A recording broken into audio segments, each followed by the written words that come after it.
ธีเปิดการนำใช้ระบบสั่งพังเพื่อเก็บรักษายานพาหนะของสั่งทาบกทันนาแรงและการหัวมือ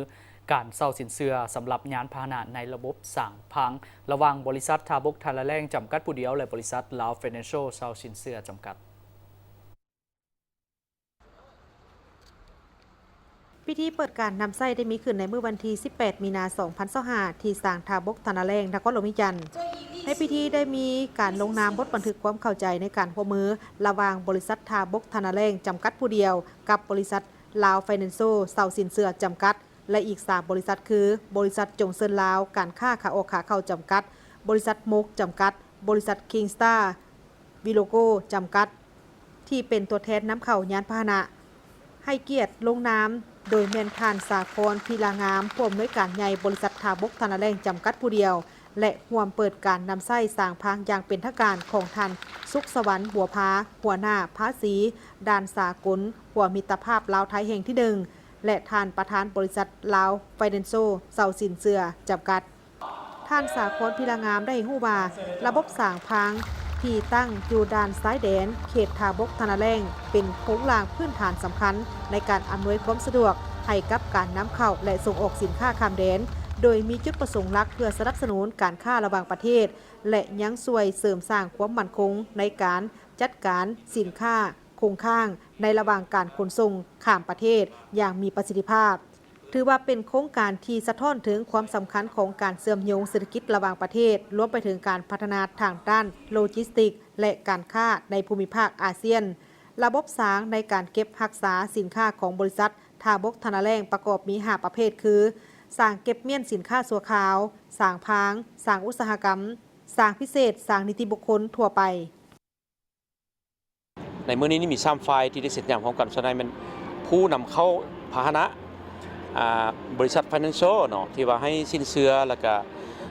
สร้างผังเนาะของทาบกทาแรงนี่เป็นผู้ดูแลฮะและเป็นตัวกลางให้ทั้งสองฝั่งเนาะผู้ให้สินเชื่อกับผู้นำเข้าหันเฮานี่เป็นตัวกลางหมายความว่าเฮ็ดหน้าที่เก็บรักษาดูแลบัญชีสินค้าทั้งหมดสภาพทั้งหมดแล้วก็เรียกว่าจำนวนการเข้ากันออกสร้างนี้ของสินค้าบรรดารุ่นดังกล่าวนี้ให้มีความครบถ้วนโปร่งใสแล้วก็สามารถติดตามได้เนาะซึ่งในนั้นเวลาเก็บภาษีหรือจ่ายภาษีนั้นแม่นจะจ่ายตอนที่ว่าเอาสินค้าจากสร้างผลแล้วตัวนี้นี่แม่นการทดลองเบื้องต้นเอาเริ่มจากพาหนะนำเข้านิสกรเนาะในอนาคตต่อไปนี่เฮาสามารถนำใช้ระบบสร้างผังนี่ต่อกับบรรดาสินค้านำเข้าทั้งหมดมันจะเป็นคล้ายๆกับโชว์รูมนะไหมครับพวกท่านนำเข้ามาละจำนวนไล่ก็ได้เพราะเวลานำเข้ามาไล่มันจะได้มีอำนาจต่อรองในการได้ราคาที่ต่ำกว่าประมาณนั้นมาเก็บรักษามานี้ระยะหนึ่งแล้วก็สามารถจราจรแจกจ่ายไปตามอัธยาศัยในเวลาที่มีการสั่งซื้อซึ่งตัวนี้ก็เป็นการชะลอในการเสียภาษีอากรให้กับบรรดา